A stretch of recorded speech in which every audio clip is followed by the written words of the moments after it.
जय जगन्नाथ। आप सबका स्वागत है मेरे चैनल स्टोरी केस में। दोस्तों, भक्ति में है शक्ति हमारी ये सीरीज चली हुई है।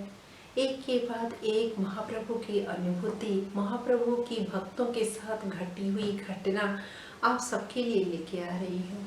आप सब बहुत पसंद भी कर रहे हैं और सुनाऊँ और आप लोगों को घटना के बारे में बताऊँ, कमेंट सेक्शन में लिख के भी देते हैं।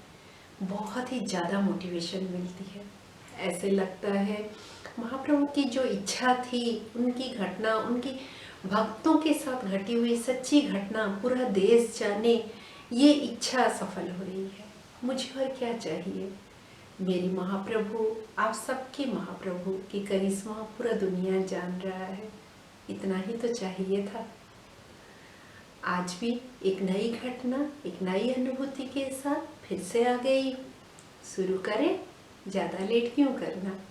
चलिए दोस्तों, आज की जो अनुभूति है वो है रत्नाकर चैनी। उनकी है रत्नाकर चैनी जी की जो अनुभूति में ये अनुभव है श्री जगन्नाथ किताब, जिसको संपादक किए हैं पीताम्बर राय जी, उससे ली हूँ। अनुभूति बहुत ही सुंदर है। तो चलिए शुरू करते हैं। महाप्रभु की सेवा के लिए पुरी में 36 निजोगी हैं। ये सारी जो बातें हैं 36 निजोगी क्या है, कौन से महाप्रभु की सेवा हैं, ये तो बहुत ही बड़ी गाथा है। अगर आज हम ये सब बोलना शुरू करूँगी तो क्या होगा, हमारी जो मेन चैनी जी की जो अनुभूति है वो बहुत लेट हो जाएगा। दोस्तों, महाप्रभु की सेवा, महाप्रभु की नीति, महाप्रभु की जो रिचुअल्स हैं, अगर कभी मैं जान पाई या मुझे कहीं से भी कुछ कोई सूत्र से मिलता है, आप लोगों के साथ शेयर जरूर करूँगी। आज हम पहले चैनी जी की अनुभूति जानते हैं। तो जो महाप्रभु की जो 36 जो सेवा जो कार्यक्रम जो है, उसमें पहली सेवा का मौका हमारे जो गजपति महाराज जी को है, जो कि महाप्रभु की पहली सेवा करते हैं, जिसमें कि वो पूरी की जो रथ यात्रा के समय में अगर वो छेरा पहरा नहीं करते हैं, मंदिर में रथ में जाके जब छेरा पहरा नहीं करते हैं, तब क्या होता है, रथ आगे नहीं जाता। और उनकी एब्सेंस में उनकी प्रतिनिधि स्वरूप सेवक हैं, उनको मुदीरथ बोला जाता है, वो करते हैं।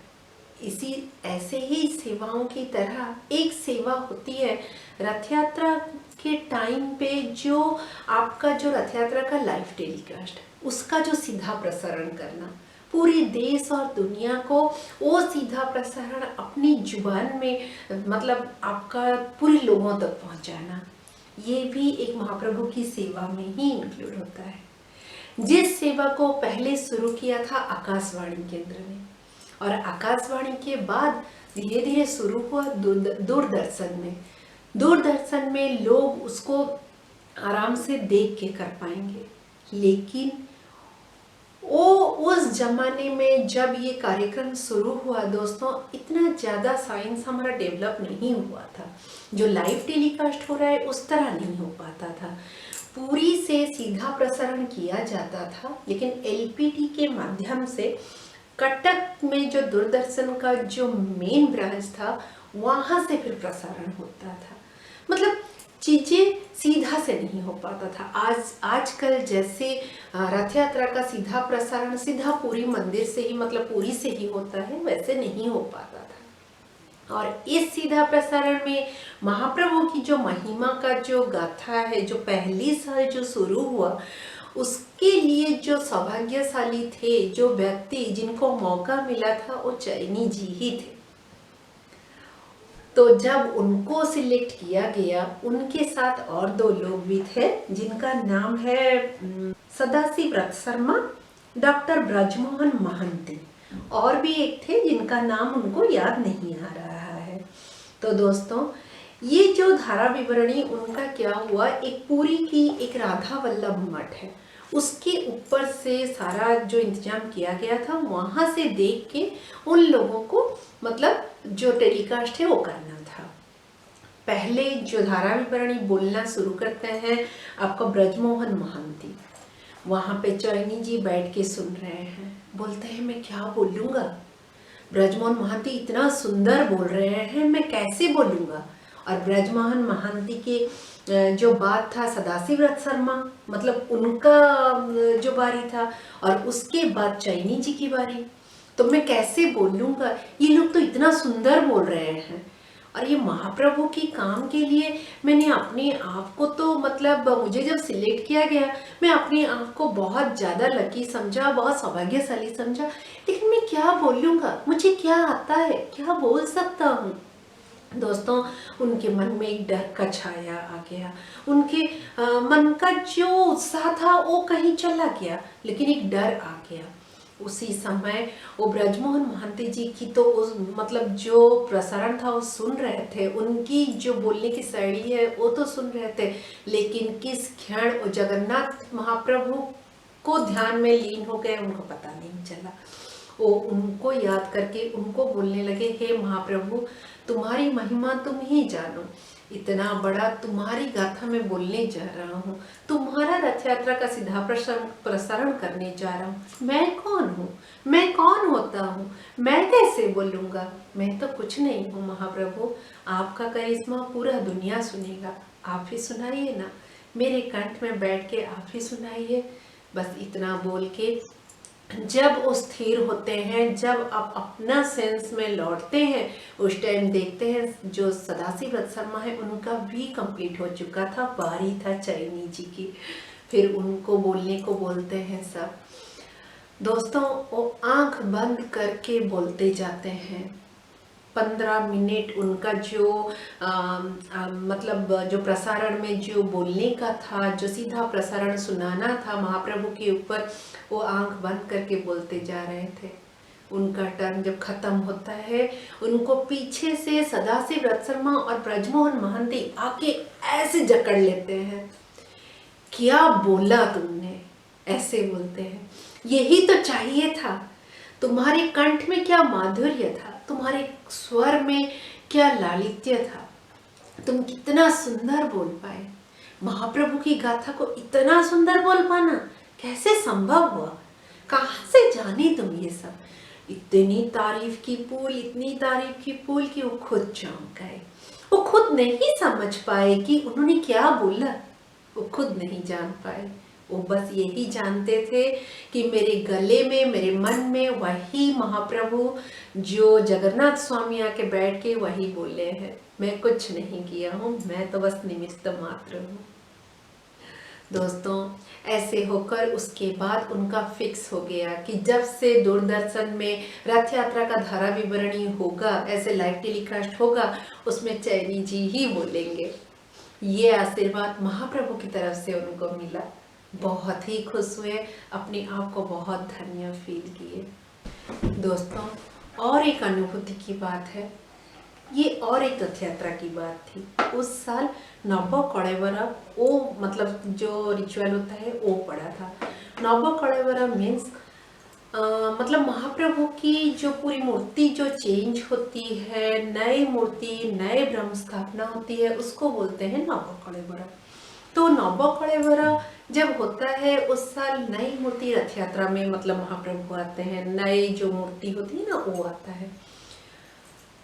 उसके पहले दिन है नव यौवन दर्शना, जिस दिन महाप्रभु की दर्शन होती है। जो दोस्तों, ये सब रिचुअल्स मैं आप लोगों को फिर कभी एक इसकी एपिसोड लेके आऊंगी कि नव यौवन दर्शना क्या है, नव कलेवरा क्या है, कैसे होती है। अगर आपको जानने को इच्छा है तो आप कमेंट सेक्शन में ज़रूर लिख के भेजिए, मैं कोशिश करूंगी इसके बारे में आप लोगों को बताऊं।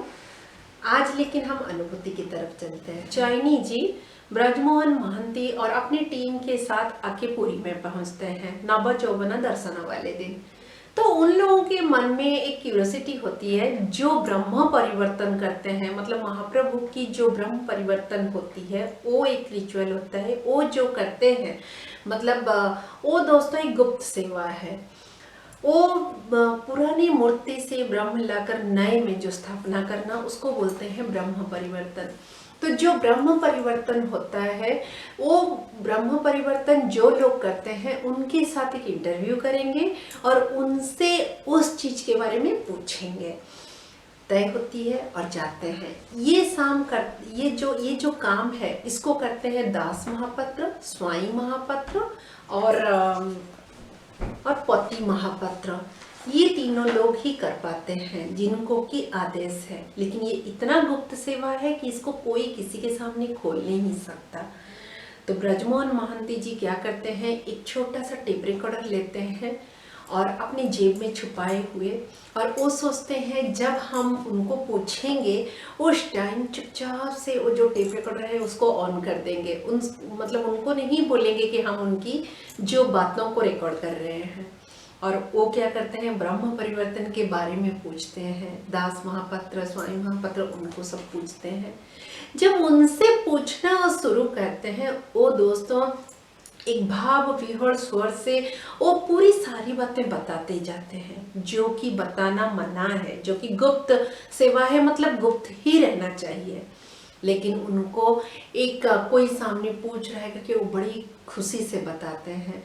उनके अंदर भक्ति, श्रद्धा सब कुछ रहती है और वो बताते जाते हैं। दोस्तों, सेवा के बारे में तो इतना नहीं बोला जाता है, गुप्त सेवा है। बस जितना सेवा के बारे में बोल सकते थे वो मतलब ये लोग जब पूछते हैं तो वो बताते जाते हैं, ज़्यादा नहीं बोल पाते हैं, लेकिन सेवा के बारे में एक निष्कपट मन से, एक श्रद्धा भाव से वो बताते हैं। और उसी टाइम ब्रज बाबू क्या करते हैं, वो टेप रिकॉर्डर को ऑन कर देते हैं, लेकिन जो सेवक हैं वो नहीं समझ पाते कि ये ऑन किए हैं। और वो मन में बहुत खुश हो रहे हैं कि हमें आज एक अच्छा तथ्य मिल रहा है, हम कल जब धारा विवरणी देंगे ना, इसमें से कुछ सुना सकते हैं। बहुत खुश होते हैं। और उसके बाद वो क्या करते हैं, सारा मतलब इंटरव्यू खत्म होता है, वो लोग बड़ी खुशी खुशी अपने होटल में आते हैं। होटल में आके चैनी जी और ब्रज बाबू दोनों बैठ के जब बोलते हैं चलो हम वो टेप रिकॉर्डर सुनते हैं और देखते हैं कि क्या जो बोले हैं, मतलब उसमें से कुछ पॉइंट्स छांटेंगे ना, जबकि वो दूसरे दिन जब वो धारा विवरणी देंगे, मतलब धारा लाइव टेलीकास्ट देंगे, उस टाइम अपनी लाइन में वो कौन से लाइन मतलब जोड़ सकते हैं, उसको बताने के लिए वो बोले चलो एक बार सुन लेते हैं। दोस्तों, वो लोग टेप रिकॉर्डर ऑन किए। आप विश्वास नहीं मानेंगे, एक शब्द उनका रिकॉर्डिंग नहीं हुआ था। जो गुप्त सेवा है वो रिकॉर्डिंग कैसे होगा, वो तो गुप्त ही रहेगा ना। महाप्रभु की सेवक जो हैं वो तो निष्कपट मन से बोल रहे थे, वो तो जानते ही नहीं थे कि जो ब्रज बाबू है वो टेप रिकॉर्डर लेके आए हैं। लेकिन जो ऊपर बैठा जगन्नाथ स्वामी है, जो अंतर्यामी है, वो तो देख रहा है ना कि किसके जेब में क्या है, और उसकी जो गुप्त सेवा है वो आज कैसे खुले में आ जाएगा। गुप्त तो गुप्त ही है ना। चैनी जी अपना जो महाप्रभु की ये करिश्मा के लिए मतलब वो समझ नहीं पाते। जब वो टेप रिकॉर्डर बजता है और कुछ रिकॉर्डिंग नहीं हुआ होता है तो चैनी जी समझ जाते हैं ये सिर्फ महाप्रभु की ही करिश्मा है और कुछ नहीं। क्यों दोस्तों, विश्वास हुआ? करना पड़ेगा। ये घटना झूठ नहीं है, महाप्रभु की ही करिश्मा है, इसीलिए तो करना ही पड़ेगा। अगर आप लोगों को ये अनुभूति सुनना अच्छा लगता है और आपको भी अनुभूति मतलब है, तो मतलब अपनी अनुभूति आप चाहते हैं कि मैं अपनी चैनल के जरिए सुनाऊं, मुझे आप मेल कर सकते हैं। मेरी ईमेल आईडी आप लोगों को डिस्क्रिप्शन बॉक्स में मिल जाएगी। और दोस्तों, अगर आप लोगों को ये अनुभूति पसंद आती है तो अपनी फैमिली फ्रेंड के साथ शेयर कीजिए। महाप्रभु की करिश्मा पूरा दुनिया जाने, यही इंटेंशन है। एक नई अनुभूति, एक नई घटना के साथ बहुत जल्दी फिर से आऊंगी। जय जगन्नाथ। ऐसे ही साथ बना रहेगा, साथ मत छोड़िएगा। जय जगन्नाथ।